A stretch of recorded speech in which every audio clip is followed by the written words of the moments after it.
Hello, welcome back to On the Road Adventure, and today it's a really big day for us. We received our very long awaited motorcycles. Now we all know as bikers, nothing takes longer to arrive than new bike day.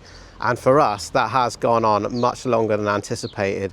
When we heard that the new Tenere was coming out and in a lower variant that was going to be so much more practical for us, we couldn't wait to get our hands on one. You know, every time I've seen one out in the wild before, I've always stopped and looked at it, you know. It's always been one of those bikes that's caught my eye and never made it to the garage until now. Well, hopefully we made the right choice. Let's have a look. So this is what we chose. This is the Yamaha 2025 low model. This year for 2025, Yamaha have really slimmed down their variants of Tenere. And so this year there is only the Rally, the Standard and the Standard Low, which is what we've gone for. Now the only difference between this one and the standard model is that the suspension is reduced by 20mm front and rear, which is going to make a huge difference for us. Well, it doesn't sound like very much, but it helps you to touch the floor. I'm nearly flat-footed on both sides, not quite there yet, but I'm not planning to lower it anymore if I'm comfortable riding it on-road and off-road.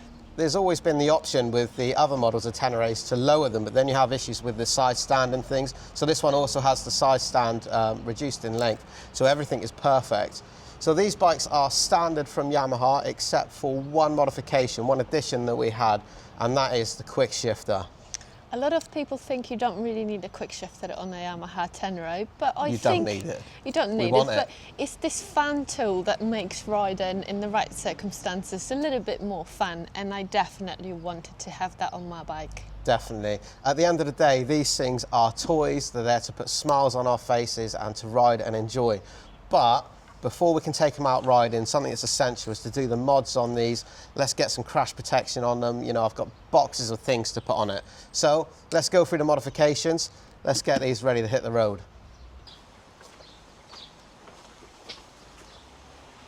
So first things first, something that I recommend everybody does is change these flimsy handguards. For some reason, most adventure bikes come with these plastic handguards. And as you can see, they are next to useless in a drop. One drop, this plastic's going to break, you'll probably do your lever, your trips over, and you'll probably do damage to the rest of the bike as well. So having proper metal guards is absolutely essential.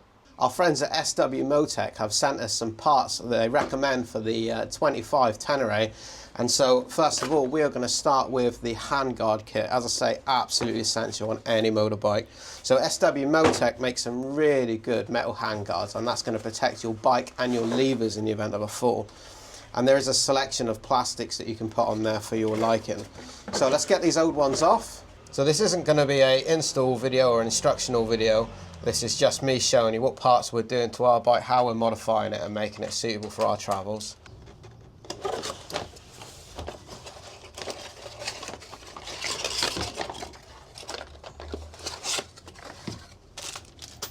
Next up, we're going to replace the OEM bash plate there. There's a really good reason to do this. So on the front of the Tenere is where the oil filter and everything is, and obviously that is quite vulnerable, especially if you were to hit something. These bash plates are alright, but they're not going to stand up to very much. SWmotech make a proper job, and this is going to cover up so much more of the front end, and it's a lot thicker, it's a lot heavier duty. It's definitely an upgrade worth making. If you damage the front end of this engine, it's going to be very expensive. I can see how much trouble all this is, all the modifications. It takes so much patience from Rich to do it. So we're going to just show you very quick installation of the bash plate. Snap, snap. Apparently it takes about a few seconds. So we need to remove this little shield. This one's in the way, but it'll be replaced by the much bigger bash plate.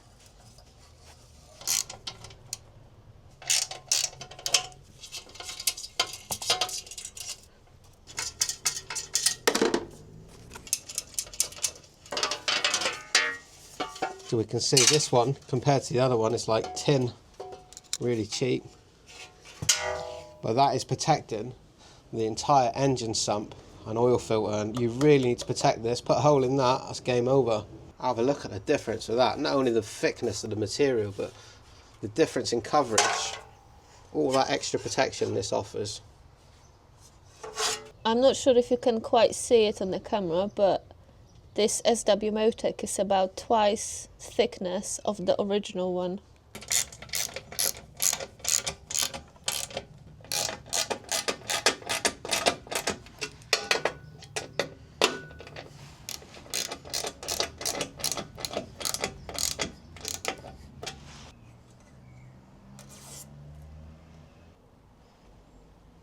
Bash plate on.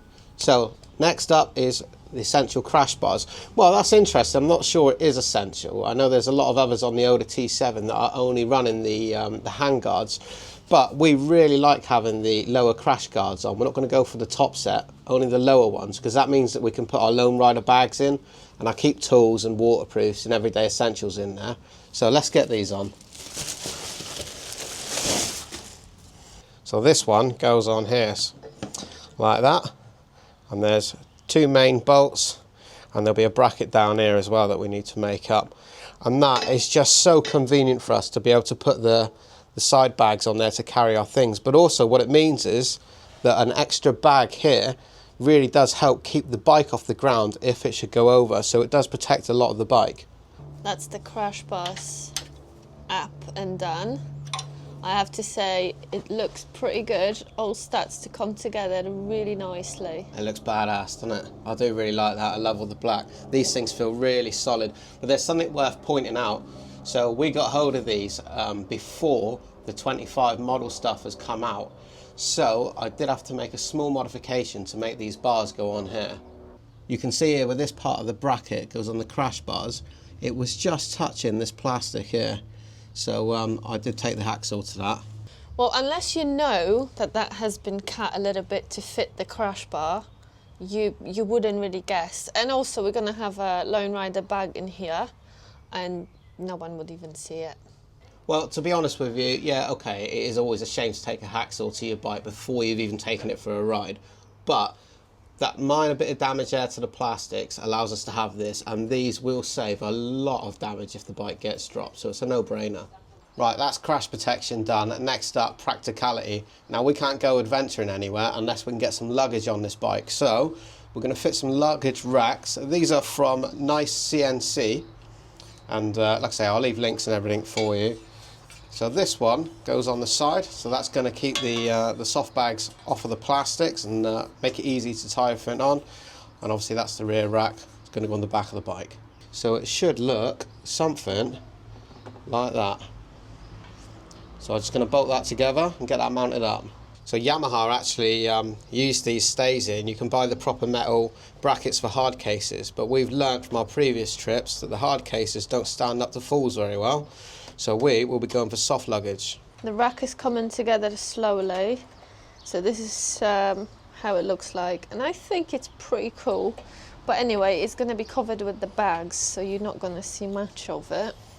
The other thing I would say, this is probably not Tenere specific. So maybe you would need to add some things and different bolts to make it work to your specific bike. Nice CNC say that it is Tenere specific, but it does seem like a bit of a tight fit. And again, I did have to make a small change. I'll show you here.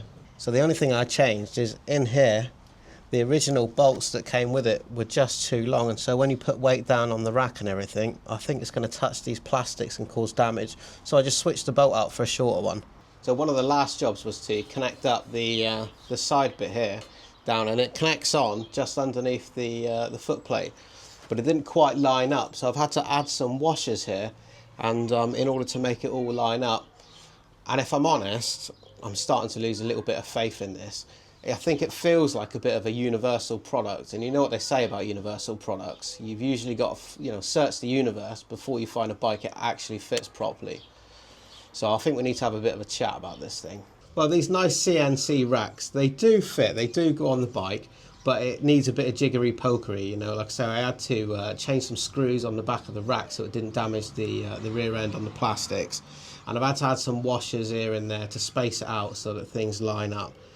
And if I'm honest, I'm not really sure that that's really good enough for us. It's something that we use absolutely every day, and we're going to rely on it, and I'm worried it's going to cause problems later. The reality here is that you cannot quite see what we see on the video. We'll show you a close-up in a second, but a lot of the parts don't quite line up, and they touch the plastics, and you know, it's one of those universal products. it's just one of those things that if you do drop it, it's going to cause more damage than actually any good to the bike. We were concerned that just by throwing soft bags on, that the soft bags over time would rub up against the plastics and, you know, cause scratches and damage. But as Eva quite rightly says, if we drop the bike and it's got the metal between the plastics and the bag, the metal brackets may well cause more damage than if we just had the bags there. Well, there's more problems than that, because now it means we are not going to use this rack. It has to be dismantled and put back to standard, which means the bags that we were meant to take, we cannot attach. So that creates another problem for us of finding the bags that we can take with us in a few days, which is obviously a very short notice. Such is life. So here's an example of what we mean. Not only is the powder coating starting to come off, which is not great, but this metal bracket was rubbing on the plastics, it was touching there. And so what I had to do in order to move it away a little bit was add some washers here on the footrest.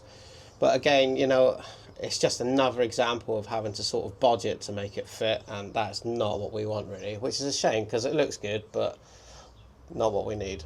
So I think it's important for us to be clear that when I recommend something, I do recommend it, and I'm not going to leave this on my bike and you guys will go out and buy it when I think it's substandard myself, and that's the main reason I'm taking it off and chucking it in the bin. Well, as you can see, the luggage is all gone. Next up is the all-important foot stand extender. This is also from Nice CNC. We just grabbed that on eBay, but I'm pretty sure they're all, you know, generic really, so we'll try that one out for a little while. But to be fair, the Tenere foot stand is quite wide anyway. As you can see, Yamaha have already thought about this. They know that this bike is designed to be used off-road. So yeah, there's not a small one on there, but we can definitely make that bit bigger. We also really appreciate these large foot pegs as well. That's a nice add-on to 2025. I definitely like how it looks. Simple concept for these ones. Just undo these bolts, put the foot plate in, and then bolt this metal clamp over the top. But it probably improves that surface area by 25%, something like that, I reckon. I've learnt from experience that you always want to put a bit of Loctite on these, otherwise they vibrate loose over time.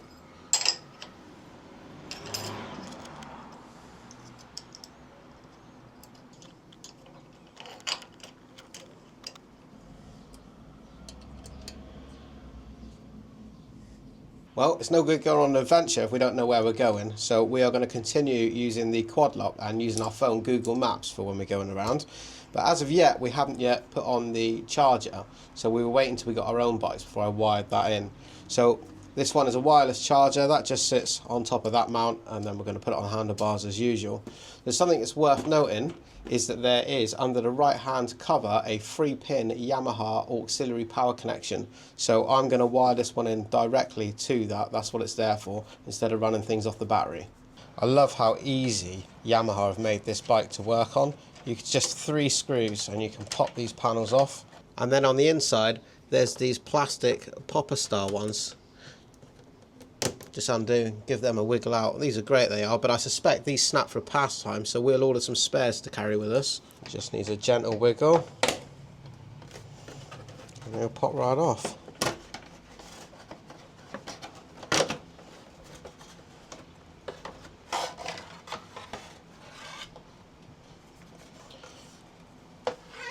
So just inside here, this one is all taped up, so we'll have to get that one out. But that is your 3-pin auxiliary plug. So we just need to remove the tape just to cut this one down.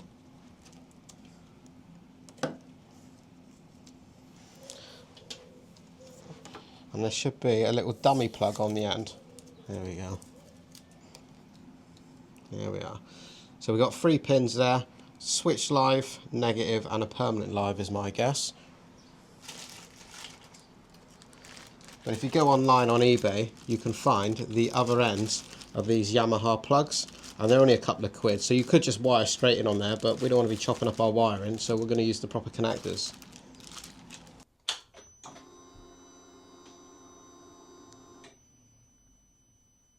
And is it working? Oh, it is! Job done. It's been an all day ordeal. Do you feel a sense of achievement, Rich? I do. I really enjoy tinkering in the garage. There's a couple last little jobs to do. I just need to add on the crash bar bags onto the crash bars. You can put all your things in it and get the tank bag put on as well. But yeah, pretty straightforward, so you don't need to see that. So hopefully we've given you some ideas on what you can do to modify your Tenere. We've still got plenty more to do. We also need to consider the tyres that we have on these bikes. They come standard with the Rally STR tyres. And we've been reading online, you know, real mixed reviews on those, really. Well, apparently a lot of people think it's not good enough to do any type of off-road and even kind of soft. So Well, we don't know. It's either try and error and then change them or just... Tyres are always up for debate, but we do have some light off-road in mind. And being that our experience is extremely limited on that, we probably need all the help we can get. But let us know your opinion in the comments on the tyres as well. I'll drop links in the description for you of anything that I've used today. It might be helpful. And yeah, thanks for joining us. And hopefully next time you see us, we'll be on the bikes on the road. I hope we'll be riding on the next video. Love you, bye. Love you, bye.